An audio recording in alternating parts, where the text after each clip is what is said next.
Amén. Damos gloria a Dios en esta mañana. Una de esas bendiciones es poder reunirnos, poder estar juntos, poder ser iglesia. Hemos estado siendo iglesia cuando estábamos confinados, por cierto, pero la iglesia es iglesia de verdad cuando está junta, cuando adora a Dios junta o juntos, todos nosotros. Y hemos echado de menos ese poder estar reunidos, ese notar el calor de los unos con los otros. Hemos sido asistidos a distancia, hemos acudido a cultos virtuales. Y ayer pedí a Ricardo, como secretario de la iglesia, que enviara a todos un pequeño artículo.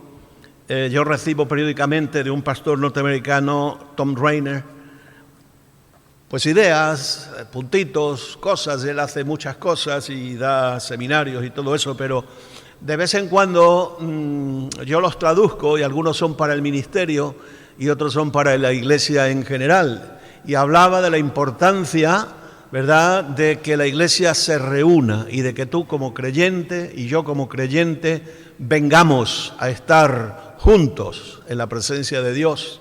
Hoy hay corrientes que basándose en esto de que, bueno, mira, hemos sido capaces de entrar en ese mundo, ¿verdad?, cibernético, telemático que llaman, y hemos podido hacer cosas. Y hay algunos que dicen, bueno, ¿y por qué no nos quedamos en eso, que somos muy modernos? Y es una trampa, porque está bien que seamos capaces de utilizar las tecnologías y de valernos en momentos críticos de esas tecnologías, pero la iglesia no puede dejar de ser iglesia de lo de siempre. Y la iglesia de siempre, dice la palabra de Dios, que estaban juntos, partían el pan juntos, y a propósito creo que la semana que viene habrá Santa Cena. Llevamos 4 meses sin Santa Cena. Y me habían dicho, pues se puede tener cada uno en casa. Y yo he dicho, no, porque precisamente yo he estudiado bien la Santa Cena. La Santa Cena hay que tenerla juntos. Es un simbolismo. Y en ese simbolismo hay poder de Dios. Y eso se hace cuando estamos juntos. Cuando le llevamos la Santa Cena a alguien, no voy yo solo como pastor, o no va una sola persona, va alguien más para ser como mínimo 3 y ser iglesia. Amén. Así que ánimo, hermanos, vamos adelante porque Dios tiene grandes cosas para nosotros. Pedí al grupo de alabanza que leyera ese capítulo de Isaías que se le conoce como el Apocalipsis de Isaías, porque es un texto apocalíptico. Con los temas, se dice, escatológicos, no sabemos cuándo eso va a ser plenamente, pero leyendo os dais cuenta que muchas cosas nos podemos identificar plenamente. Han disminuido los hombres, muchos muertos, miles de muertos en el mundo, en nuestro país, más de 30.000, ¿verdad? Las casas cerradas. Muchos de los temas que ahí se ven, los hemos vivido nosotros. Lo que no podemos decir es que ya viene el final y que ya Dios va a juzgar a las naciones y todo eso. Todo eso será en su momento. No sabemos cuándo, pero sí sabemos, ¿verdad?, que esas cosas ya ocurren. El tiempo que se ha llamado de pandemia todavía sigue.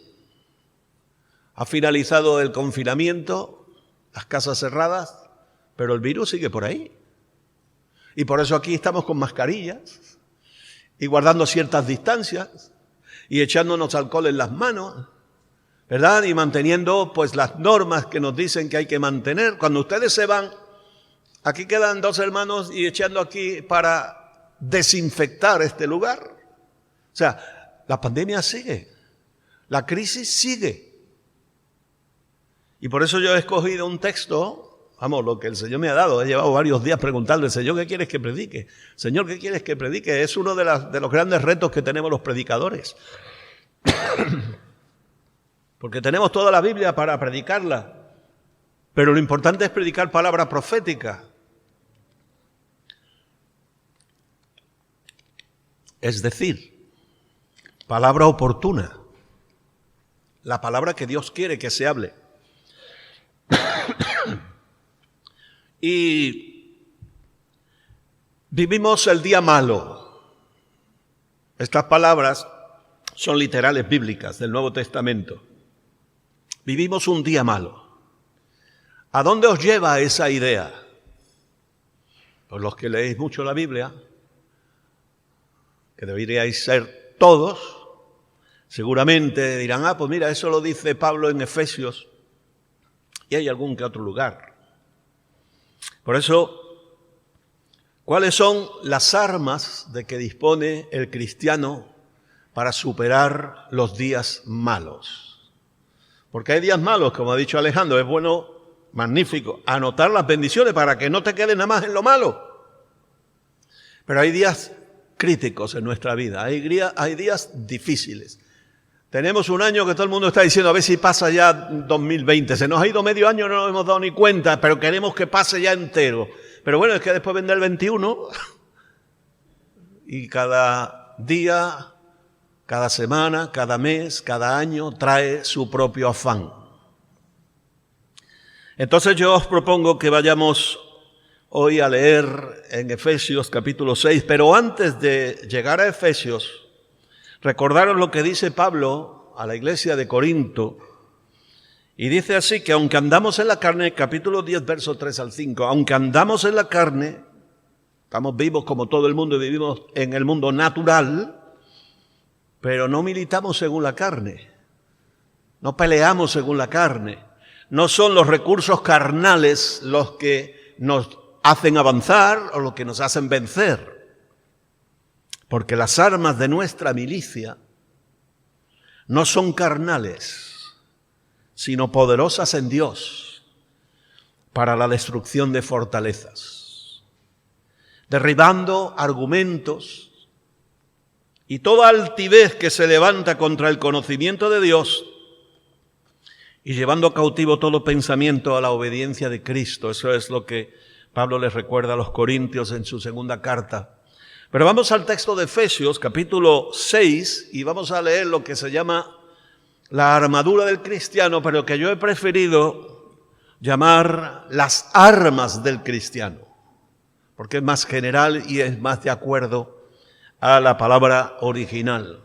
Vamos a leer la versión Reina Valera 1995, pero como yo quiero hacer un estudio detallado de su contenido, de su exégesis, y como nos enseñan y enseñamos en los seminarios cuando damos hermenéutica y se trata un texto, le decimos al alumno, haz tu propia traducción. Se supone, evidentemente, que el alumno maneja suficientemente el griego o, en caso del Antiguo Testamento, el hebreo.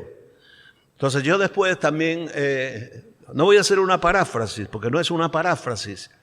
Os va a sonar distinto en cierta manera, pero es mi traducción, que yo hago en base al conocimiento del idioma griego en el que está escrito el original. Yo no es que maneje el griego a la maravilla, pero suficientemente. Superado eso que un maestro mío, un profesor mío, decía, la fase del conocimiento peligroso del griego, que es cuando alguno sabe 4 palabrillas y 4 cosillas del griego y hace pues lo que le da la gana e interpreta como quiere. Gracias al Señor, pues esa fase superada podemos captar la esencia, porque hay algunos matices que se pierden siempre en toda traducción. Bueno, leemos capítulo 6 del libro de Efesios, versículo 10. Por lo demás, hermanos, versión 1995. Hermanos míos, fortaleceos en el Señor y en su fuerza poderosa. Vestíos de toda la armadura de Dios para que podáis estar firme contra las acechanzas del diablo, porque no tenemos lucha contra sangre y carne, sino contra principados, contra potestades, contra los gobernadores de las tinieblas de este mundo, contra huestes espirituales de las tinieblas, o de maldad, en las regiones celestes. Por tanto, tomad toda la armadura de Dios para que podáis resistir en el día malo. Este es el día malo. Estamos pasando una crisis mundial. La humanidad es una crisis de la humanidad, no tuya, no mía. Nosotros estamos ahí porque pertenecemos a la humanidad, pero es una crisis global, apocalíptica en cierta manera. Yo no soy de estos que me gustan hacer este tipo de profecías, pero es una realidad. El día malo. Y habiendo acabado todo, estar firmes. Sigue el verso 14. Estad pues firmes, ceñida vuestra cintura con la verdad, vestidos con la coraza de justicia, calzados los pies con el celo por anunciar el evangelio de la paz. Sobre todo, algo querrá decir sobre todo. Lo que viene parece que es más importante. Sobre todo, tomad el escudo de la fe, con que podáis apagar todos los dardos de fuego del maligno. Tomad el yelmo, de la salvación y la espada del Espíritu, que es la palabra de Dios. Orad en todo tiempo, con toda oración y súplica en el Espíritu, y velad en ello, con toda perseverancia y súplica por todos los santos. Gloria a Dios. Así que, hermanos, es tiempo de prepararnos para la lucha diaria. Porque es una lucha diaria. Esto no es una lucha de los domingos. No es una lucha de los lunes cuando te enfrentas de nuevo a todo, ¿verdad? No, es una lucha diaria. Es una lucha permanente. Y nuestro combate no es con el gobierno, no es con el vecino de al lado que te da la lata. Ayer tuvimos nosotros todo el día allí un vecino con no sé cuánta gente allí, la piscina, los gritos, hasta las 2 de la madrugada. Pero nuestra lucha no es contra esos vecinos pesados, no es contra el jefe de tu trabajo que te hace la vida imposible. ¿O no? No es contra la suegra, no es contra ninguno. No, es contra el diablo. Y todo lo que está pasando en el mundo, vamos a ver, son cosas que pasan. Pero el Dios de este siglo se llama Satanás. El Dios con minúscula de este siglo se llama Satanás. Y él hace todo lo que puede para fastidiar, para destruir la obra de Dios, para cerrar las iglesias. Al diablo le gustaría que las iglesias estuvieran cerradas. Lo que pasa es que, como dice la palabra, ¿verdad? El que está en vosotros es más poderoso que el que está en el mundo. Gloria a Dios. Y si nos cierran las iglesias, nosotros utilizamos los medios que Dios provee para seguir predicando el evangelio. La iglesia primitiva, cuando era perseguida, cuando no se podían reunir, cuando no tenían templos, ¿qué hacían? Se reunían donde fuera y predicaban la palabra y adoraban a Dios y oraban. Y en el siglo XVI, siglo XVII, cuando los cristianos reformados predicaban y adoraban a Dios, eran perseguidos y ellos en los bosques se reunían, ¿verdad?, para adorar a Dios. Así que la iglesia, por mucho que existan los obstáculos, si es iglesia, sigue adelante, porque las puertas del infierno no prevalecen, no pueden prevalecer, ¿verdad?, contra la iglesia de Dios. Es tiempo de estar preparados. No andes por ahí como si no pasara nada. Claro, te preocupas, ¿verdad?, de no coger el virus, pero te preocupas de vivir tu vida cristiana con Dios como es debido.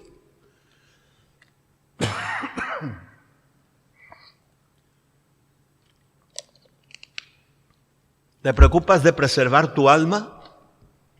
¿De preservar tu vida espiritual? ¿De vivir en la bendición, como bien ha dicho nuestro hermano Alejandro? Esa lucha espiritual no se puede desarrollar solamente con estrategias o medios humanos, ni psicológicos, sino con las armas del Espíritu. Así que ahora vamos a ver este texto, pero ahora, como he dicho, traducido directamente. Y lo primero, la primera frase es: solo queda deciros, hermanos, ¿verdad que decía antes? Por lo demás, pues lo único que queda deciros, está hablando Pablo a una iglesia a la que ha escrito una carta. Esa carta se llama la Carta Magna del Cristiano, porque ahí se hablan de todos nuestros derechos, de lo que tenemos en Cristo. ¿Te das cuenta?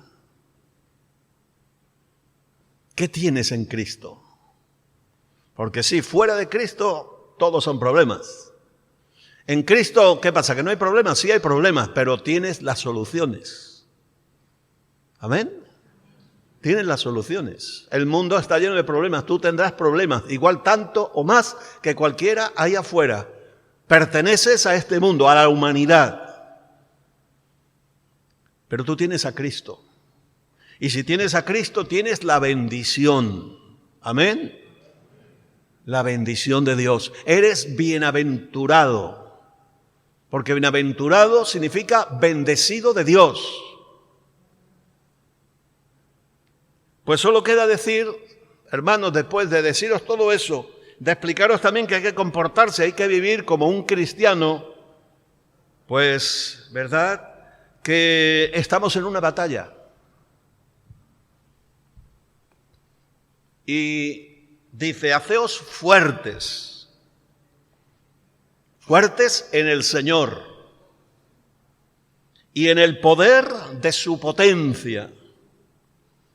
Y estas palabras en español son sinónimas, pero las originales griegas, que también lo son, cada una de ellas refleja algo importante. La primera palabra griega usada es dinamis, que os suena muchísimo, porque de ahí viene dinamismo. De ahí viene, ¿verdad? Pues todo lo que tiene que ver con energía y capacidad para moverse y actuar. Y lo que dice la palabra del Señor es que nosotros tenemos que adquirir esa energía. ¿De dónde viene la energía del cristiano? ¿De dónde viene la fuerza del cristiano? ¿De sus músculos? No. De su mente, de su inteligencia, de su capacidad emocional, de su capacidad relacional, de su, como dicen algunos, de su carisma humano. No. Hay personas humanamente llamadas carismáticas porque tienen una gracia particular, humana. Pero nuestra fuerza no viene de nosotros mismos. Pablo decía, cuando soy débil, entonces soy fuerte. La segunda palabra es la palabra kratos. Y os sonará también porque forma parte, por ejemplo, de la teocracia, democracia, autocracia. Todo lo que lleva cracia tiene que ver con esto. Es decir, es una palabra que habla de autoridad, de dominio, de soberanía. Y nosotros nos fortalecemos en la soberanía de Dios, en la potencia de Dios. Que es la siguiente, la palabra tercera, ixis, que suena muy rara, pero significa potencia, la capacidad de actuar. Y esas tres cosas unidas son nuestra capacidad de vencer. Nos enfrentamos a una batalla, pero nos enfrentamos a una batalla como vencedores. Pero cuidado, vencedores, si nuestra energía está en Dios, si nos basamos en su dominio y su autoridad, y si tenemos su potencia, su capacidad para obrar los milagros que cada día necesitamos en nuestra propia vida. Por eso dice a continuación, equipaos con todas las armas, porque la palabra griega es una palabra que se usa también en español, panoplia. ¿Alguna vez habéis escuchado esa palabra? Panoplia. Si la buscas en el diccionario te aparecerá como una plataforma, como un escudo, y ahí están colgadas todas las armas. La panoplia, porque oplia significa arma y pan todas, significa todas las armas del soldado. La armadura forma parte, pero además de la armadura hay más armas. Un caballero tiene un caballo de guerra, tiene su armadura, tiene espada, tiene lanza, tiene distintas armas. Así que equípate, hermano, con todas las armas que Dios te provee, que son muchas. Y aquí se enumeran unas cuantas, pero no todas. En el Antiguo Testamento el pueblo de Dios se enfrentaba a enemigos poderosos. En alguna ocasión simplemente adorando a Dios, simplemente alabando a Dios con la alabanza, vencieron. Amén. La alabanza es un arma, no está aquí, pero forma parte. Pero equípate, vístete, ponte, toma todas las armas que Dios te provee. La palabra de Dios es una de ellas, pero hay muchas más. ¿Para qué?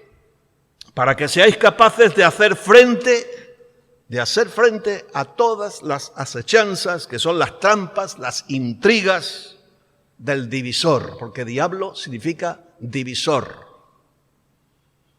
Cada vez que tú te des cuenta de que algo está pasando que te divide de tu hermano, que te divide de tu familia, que te divide de tu iglesia, sepas que lleva la firma del diablo,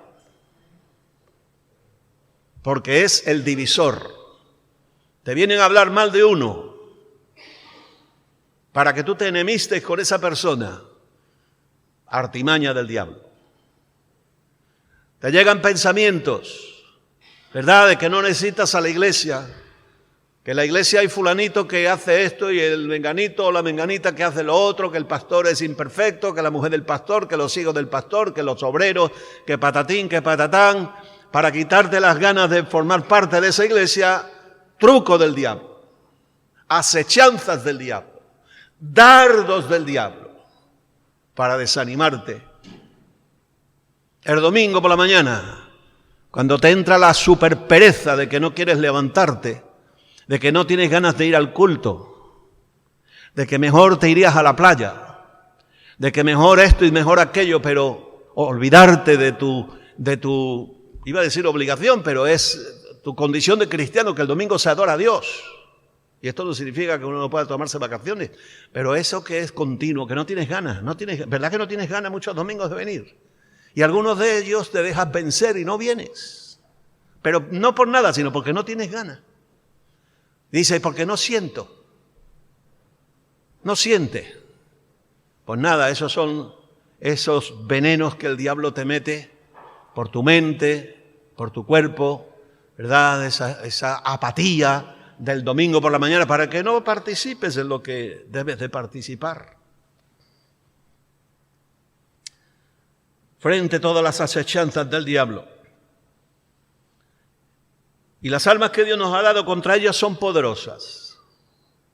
Vamos, en segundo lugar, vamos a definir el terreno de batalla, el campo de batalla y al enemigo, que es lo que hace el texto, que dice así: porque nuestra lucha personal cuerpo a cuerpo, esa lucha es la lucha personal de uno contra uno, ¿verdad? Como los gladiadores. Y cuando uno había derribado al otro y le había puesto la rodilla encima o el pie encima o la mano encima y lo tenía ya en tierra y levantaba la mano, estaba vencido. Es una lucha personal, pero claro, también es una lucha global, es una lucha que desempeñamos como iglesia. Pero primero tú tienes que vencer tu propia batalla Pablo hablaba de su batalla de la fe que había superado y lo había hecho en compañía de muchos otros. Y tú tienes tu batalla personal, con tus defectos, con tus pecados, con tus tendencias, con tus pensamientos. Muchas veces es una batalla en la mente, con tus emociones. Y esa batalla la tienes que vencer tú. Y por eso Pablo escribe y dice, aprovéchate de todas las armas que Dios te ha dado. ¿Cuántos cristianos hay que vienen a consultar al pastor? Pastor, es que mi mente es una batalla, es que esto, es que lo otro, es que no me deja, es que, ¿vale? Vístete de las armas de Dios, porque con las armas de Dios podrás vencer argumentos. Porque el diablo es un gran argumentador. Tiene una dialéctica, extraordinariamente desarrollada, sofisticada, como dicen hoy. Y te viene con sus pensamientos, y te insiste con sus pensamientos, los mismos que utilizó con Eva y con Adán, pero que le siguen funcionando. Siguen funcionando.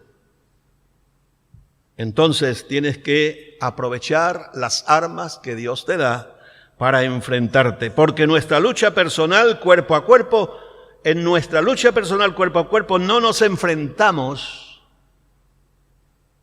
a sangre ni a carne, que es una figura retórica para representar a personas, a seres humanos como nosotros, sino que nos enfrentamos a reyes, la palabra archas en griego, de donde viene jerarca, por ejemplo, monarca, tetrarca, gobernadores, reyes. Y hace poco leí un librito que es muy antiguo, que tiene que ver con 3 reyes. No sé si es fisonomía de 3 reyes. Eres Saúl, David y Absalón. Y todos llevamos a Saúl dentro. Y todos llevamos un Absalón dentro. Y lo que hay que hacer es dejar que Dios sobre nosotros un David. Pero hay reyes, ¿verdad? Y esos reyes, también autoridades, potestades, nos enfrentamos a fuerzas espirituales del mal que están en los cielos. El campo de batalla son los cielos, pero vamos a ver, bueno, y Dios no está en el cielo, sí, pero no es ese cielo. Son unos cielos más bajitos, donde están los demonios, donde está el diablo, donde están todas esas autoridades espirituales. Y en ese terreno es en el que nosotros peleamos. Ahí reina Satanás por medio de sus ángeles, con distintos niveles de autoridad, por eso reyes, autoridades, potestades o gobernadores de las tinieblas. Hay jerarquías. Sabed una cosa, que la hemos dicho aquí muchas veces.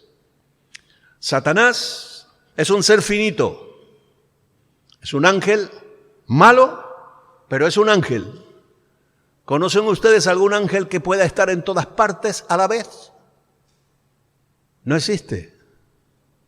Satanás está en algún lugar, se mueve, sí, pero él actúa por medio de sus demonios, que son miles. Ahora, cuidado, porque en este tema de la lucha espiritual, de la guerra espiritual, hay mucha barbaridad por ahí, cosas que dicen, a veces estupideces. Hay listas de demonios que yo las leo y me entra risa. Que si demonio de sueño, que si demonio de no sé qué, que si... Cuidado, al diablo se ríe de nosotros cuando creemos esas cosas. Claro que están los demonios, pero cuidado. Y a ellos les gusta pasar desapercibidos. Les gusta el anonimato. Salvo Satanás mismo, que le gusta ser figura. Y desgraciadamente en muchos lugares, Satanás es figura, incluido iglesias. ¿Por qué? No porque esté ahí puesto y se le adore de esa manera, no, sino porque siempre están continuamente hablando de él, y ustedes saben ese dicho, que no importa que hablen bien o mal de ti, lo importante es que hablen, ¿verdad? Entonces al diablo le gusta que hablen de él, y que le den protagonismo, y que todo lo malo lo hace él. Él hace muchas cosas malas, pero ahí estamos nosotros también para ayudarle. Nuestra naturaleza caída también genera el mal. Entonces, cuidado con esas doctrinas extrañas sobre la llamada guerra espiritual y con la presencia permanente de Satanás y de sus demonios, nuestros mensajes, nuestras prácticas.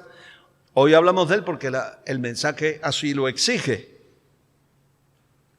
Pero la lucha espiritual está definida en las Escrituras, ¿verdad? Y no tenemos que dejarnos llevar ni convencer por doctrinas que más bien vienen del paganismo que de la Biblia.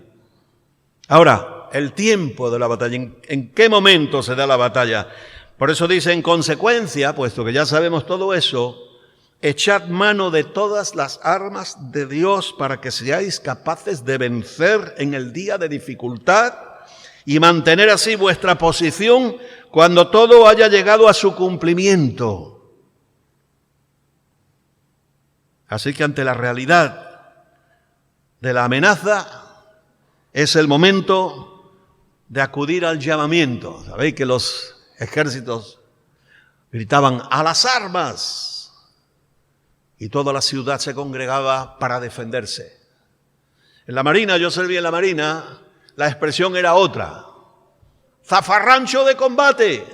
Y todo el mundo se movía, el que estaba en la cama saltaba de la cama, el que estaba en la cocina dejaba los cacharros, el que estaba en cualquier otro lugar saltaba y cada uno a su puesto. Cada uno a su puesto. Yo tenía que correr al puesto de mando porque en mi barco yo era el encargado de las comunicaciones. Gritaban zafarrancho de combate por los altavoces, ¡plá!, automáticamente, disparados, sin perder un segundo. Y así tenemos que estar nosotros, hermanos, en zafarrancho de combate espiritual, a las armas espirituales. Hemos vivido un tiempo que se ha llamado de alarma. El gobierno ha tomado medidas excepcionales. Nos han confinado en las casas, es decir, nos han arrestado, ¿verdad?, domiciliariamente, para que no nos movamos y para que no contaminemos a otros ni seamos contaminados. Ha habido que asumirlo porque los países que no querían hacerlo al principio hoy lo están pasando peor que lo hemos pasado nosotros. Entonces hay medidas, cuando suena la alarma, hay medidas excepcionales. Hermano, no ande por ahí como un cristiano expuesto a los francotiradores, que son muchos los demonios que hay por ahí de francotirador, esperando ver, como dice la palabra de Dios, ¿verdad? Él es como un león rugiente, esperando ver a quién devorar. Sabéis que el león siempre se fija no en el grupo, sino en el rezagao, ¿verdad? El antílope que queda el último, quizá porque tiene menos fuerza, es más jovencito y se queda un poquito separado de la manada, y a por ese va y se lo come. Y es lo que el diablo hace. A los rezagados, a los que están por ahí sueltos, a los que, bueno, no les gusta tanto eso de reunirse, de estar con la iglesia, porque la iglesia es muy imperfecta. La iglesia, de verdad, está compuesta de seres imperfectos. El pastor es imperfecto y, como yo digo en uno de mis libros, gracias a Dios. Gracias a Dios que tenemos pastores imperfectos y no pastores perfectos. ¿Saben por qué? Porque dice la palabra que gracias a su imperfección son capaces de entenderte a ti y tus imperfecciones. Y se pueden compadecer. Se pueden compadecer. Pues algunos piensan, es que el pastor es muy blando y a fulano no le mete mano y al otro no le dice que no haga esto y al otro... Porque los pastores somos llamados a compadecernos del que está pasando por dificultades, ¿verdad? No somos jueces, no somos gendarmes, somos pastores. Pero tú como cristiano también tienes que entender que siendo tú imperfecto, los demás lo son. Y por lo tanto tienes que tener consideración para con ellos. El cristiano es vencedor solo si pelea la buena batalla de la fe, como Pablo dice. Y también él añade en otro texto que hay que hacerlo legítimamente. Legítimamente, es decir, guardando las reglas, no haciendo trampas. Los cristianos no hacemos trampas, se supone, ¿verdad? ¿Cuáles son las armas que tenemos? Primero dice mantener la posición. Como los soldados están destinados en una colina, una cota que le llaman, tiene que defender esa posición. O un fuerte, o un algo, y tienen que defender la posición. El cristiano tenemos que mantener la posición. ¿Cuál es nuestra posición? La que Efesios nos ha dado en Cristo. Tú estás seguro en Cristo, pero si te sales de Cristo, estás perdido. Esta es una guerra defensiva. El cristiano avanza.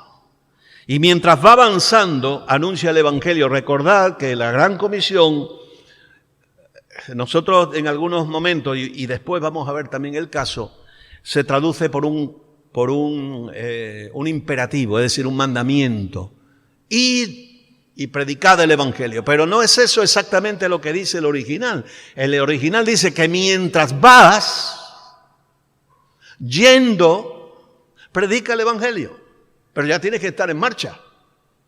El cristiano está en marcha. Amén. Entonces, el cristiano avanza. Y mientras va avanzando, anuncia el Evangelio. Consecuencia, el diablo se te va a oponer. El diablo te va a hacer guerra. Y algún cristiano dirá, bueno, pues yo no noto la guerra con el diablo. A mí el diablo no me hace guerra. ¡Alarma! Suena la alarma. ¿Por qué no te hace la guerra? Pues porque tú no estás haciendo nada. No eres peligroso. No supones una amenaza para él. Así que si el diablo no te hace la guerra, ten cuidado. Y averigua por qué. No vaya a ser que seas un aliado, ¿verdad? Y nadie le hace guerra a los aliados. Bueno, primero, el cinturón. Bien ceñida la cintura con el cinturón de la verdad. La verdad nos protege.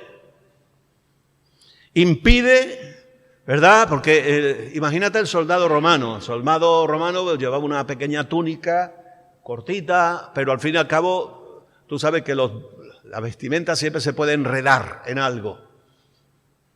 Yo tengo pantalones rotos porque me he enganchado en alguna cosa y los he destrozado. Entonces el cinturón te ayudaba a mantener el vestido más o menos controlado y además que no se te cayera, que no te quedaras ahí un poquito, ¿verdad?, en bragas romanas. Y además algo más, la espada se colgaba del cinturón. Entonces la manera...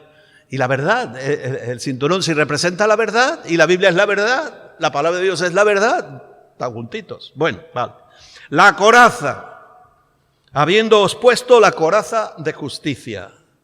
La coraza era para proteger el torso, pero también se puede pelear sin coraza. Pero la coraza es importante, ¿verdad? ¿Y cuál es la coraza? La justicia de Dios. Dios te ha perdonado. Nuestra justicia propia no vale. Sería como llevar una coraza de papel. Pero tenemos una coraza protectora, de verdad. ¿Verdad? Como era la coraza que llevaba el soldado romano. La justicia de Dios, no la tuya. Ninguno somos justos delante de Dios. Dios nos hace justos por medio del sacrificio de su Hijo Jesucristo.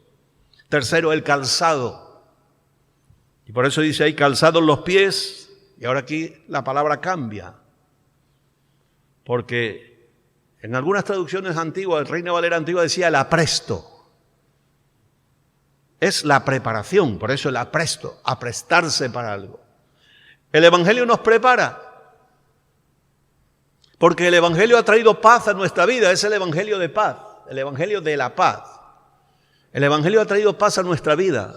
Y como ha traído paz a nuestra vida, nosotros podemos avanzar.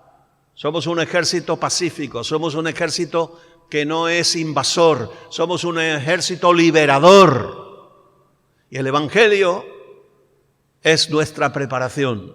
Por eso nadie puede combatir este combate si antes no ha vivido esa justicia divina, ¿verdad? Esta paz que Cristo nos da. Y recuerdo un texto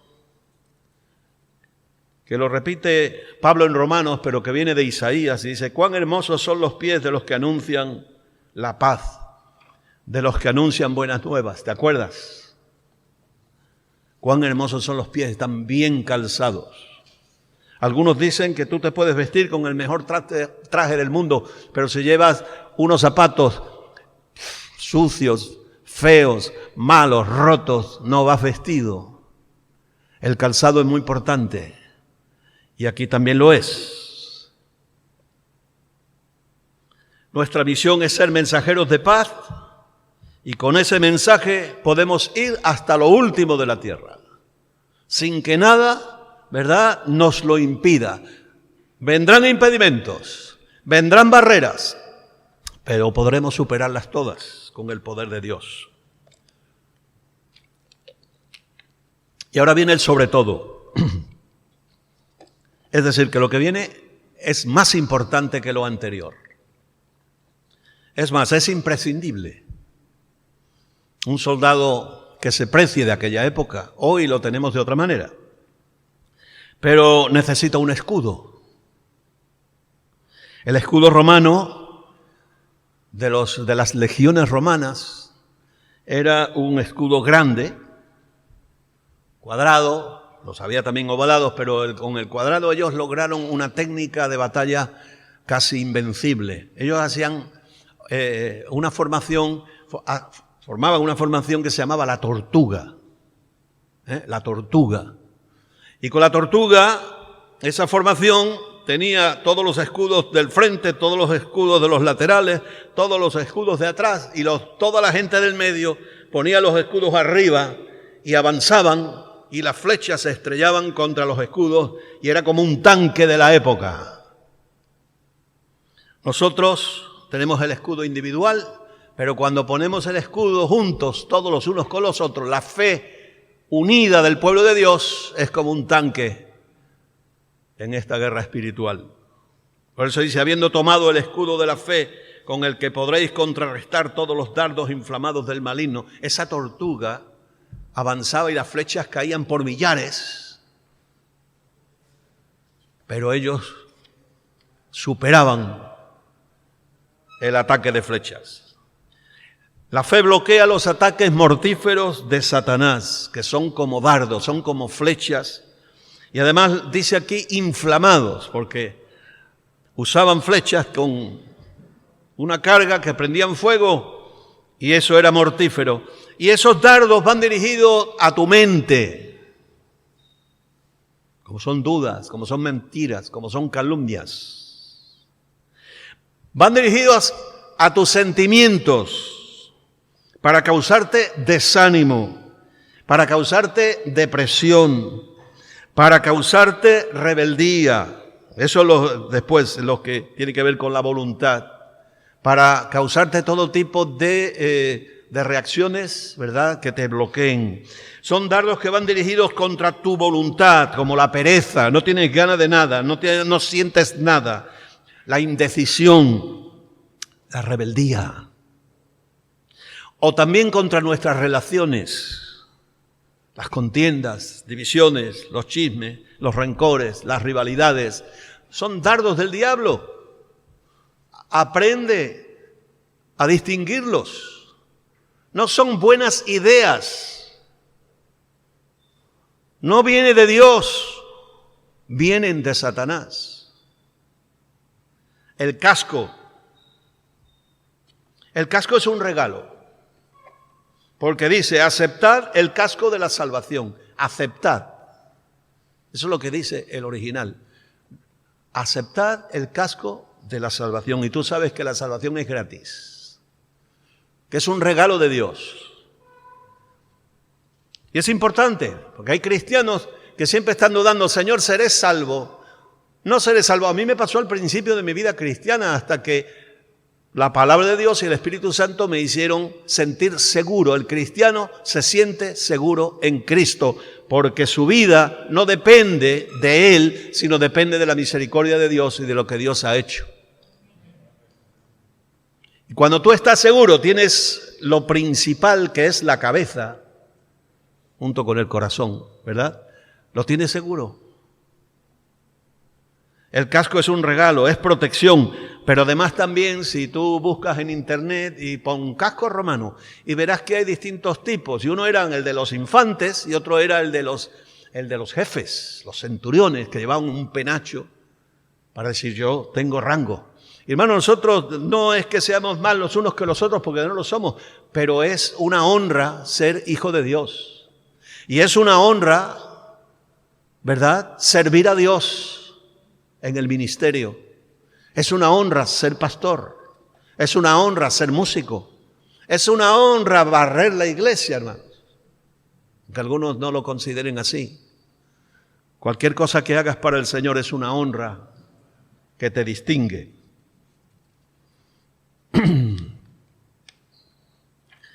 La espada, que para los romanos tenían 2 espadas. La del ejército que se enfrentaba cara a cara, cuerpo a cuerpo, era una espada corta. La caballería usaba una espada larga. En este caso es la espada corta que se llama majaira. Y esa espada tiene doble filo, es muy puntiaguda y como es pequeña pesaba poco y es súper manejable. Y mientras era la mejor espada del mundo, estaba considerada el arma más mortífera como espada que existía. ¿Y por qué? Porque mientras el otro venía con su espadón a dar un golpe, no era una espada de golpear. Mientras el otro hacía así para golpear, el otro ya te había metido la punzada y te había eliminado. Porque era muy fácil de manejar. La otra es pesada. La espada también es un don que recibes de parte de Dios. La referida aquí es esta, la de las regiones romanas, corta, manejable, de doble filo, muy puntiaguda. Y esto me hace recordar otro texto de Hebreos, que vosotros conocéis también, Hebreos 4:12, y que también yo traduzco. La palabra de Dios está viva. Ahí dice, es viva, sí, pero está viva. Obra eficazmente y es más cortante que cualquier espada de 2 filos. Es penetrante y puede llegar a lo más profundo del alma y el espíritu, a sus conexiones y motivaciones, y discierne los pensamientos y las intenciones del corazón. Y no hay cosa creada que quede oculta en su presencia. Antes bien, todas las cosas están desnudas y abiertas a los ojos de aquel a quien tenemos que dar cuenta. La palabra de Dios es afilada, ¿verdad? Es penetrante y llega a lo profundo. La psicología llega a determinados lugares, ¿verdad? Las encuestas averiguan cosas, pero la palabra de Dios es eficaz. Es más, yo la uso. Cuando yo estoy usando la palabra de Dios, yo ni siquiera yo soy consciente de hasta dónde llega. Pero el que la recibe, sí. ¿Cuántas veces me has dicho, hermano, me dijiste una palabra y me fue la respuesta de Dios? Yo no tenía ni idea de que esa palabra podía haber llegado tan hondo, podía haber sido tan eficaz, podía haber sido tan poderosa. Pero es la palabra de Dios. ¿Cuál es nuestra estrategia? Porque tenemos las armas, pero un soldado necesita estrategia. Añade el Señor, o añade Pablo, dice, todo esto por medio de la oración. Nuestra versión dice orad, pero el original no dice, no es un mandamiento, sino que habla de un medio, utilizando la preposición dia, que en griego significa a través de o por medio de la oración, de todo tipo de oración. ¿Cuántos tipos de oración hay? Infinita, cada uno tiene la suya. Oración y petición a favor de las necesidades, orando en el Espíritu en toda ocasión, con constancia, y pidiendo por las necesidades de los santos. Entonces, La oración aquí no es un mandamiento, es el medio, es la atmósfera. Y el cristiano tiene que vivir en atmósfera de oración. ¿Qué significa? Que tiene que estar todo el día metido en un lugar encerrado de rodillas, orando. No, significa que tienes que vivir orando. Tienes que vivir orando. Vas en el autobús, puedes orar. Estás trabajando, puedes orar. Estás fregando, puedes orar. Cualquier cosa que estés haciendo, menos durmiendo, puedes orar. Y vives en oración. Es el medio por el que la lucha se hace victoriosa, porque dependes no de tus fuerzas, recuerda, sino de las fuerzas de Dios. Segundo, tiene en cuenta las necesidades reales. Tú pides por cuestiones concretas, y si siempre estás pidiendo por todos los del mundo, por todos los pobres, por todos los niños, por todos los jóvenes, por todos los, y por todo, te quedas en la generalidad, en la nube. También hay una nube de oración. Pero no estás atacando en concreto a lo que hace falta. Por eso en nuestro grupo de intercesión se mandan necesidades por fulanito, por menganito, por este, por el otro, por esta necesidad, por la otra necesidad. En concreto, tiene en cuenta las necesidades reales. Por eso hemos leído, ¿verdad? Petición a favor de las necesidades. Abarca diversas maneras de orar, todas las que conozcas. 2 horas orando encerrado, sí. Orando de pie por la calle, también. Orando cuando esto, también. Todo tipo de oración. Pero muy importante, se practica en el Espíritu. No se trata solo de pedir. Y siempre pido por mí, por mi primo, por mi hermano, por mi madre, por mi padre, por mi trabajo. Yo he escuchado muchas de esas oraciones de por mí, por mí, por mí, por mí de esto y por mí de otro y por mí lo demás allá. Vale. Pide por los tuyos, pero tiene que abarcar mucho más. Se practica en el Espíritu. Además es oportuna, porque dice ahí en todo tiempo. Pero el tiempo, ahí no es el tiempo cronos, sino el tiempo kairos, es decir, en toda oportunidad, en toda ocasión, en toda situación, es cuando tienes que orar, en el Espíritu. Y recuerda lo que dice Pablo a los romanos, que no sabemos orar. Lo dice taxativamente, no sabemos orar, pero tenemos al Espíritu Santo, y Él sí sabe lo que tenemos que pedir. Y orar en el Espíritu tiene muchas maneras. Podemos hablar en nuestro idioma, con las palabras nuestras, pero de acuerdo a la voluntad de Dios. Pero también podemos orar en lenguas. En tu casa puedes orar en lenguas todo lo que tú quieras. Aquí también, pero en privado. Otra cosa es dar mensajes en lenguas. Pero orar, podemos orar en lenguas. Podemos decir, Señor, ¿qué hace falta? ¿Dónde estoy? Tú mismo debes de saber dónde estás y qué te pasa, qué te ocurre, cuáles son tus problemas. Trasládaselos al Señor y pide también por los demás. Ha de ser perseverante. Perseverancia significa confianza. Porque cuando uno piensa y dice, bueno, el Señor no me lo da, el Señor no me lo va a dar, el Señor no lo va a hacer, deja de orar. La perseverancia, la constancia en la oración significa que confías en que Dios va a obrar. Has de saber también que Él va a obrar como conviene y no como te conviene a ti o tú crees que te conviene. Él va a obrar como te conviene a ti en su voluntad.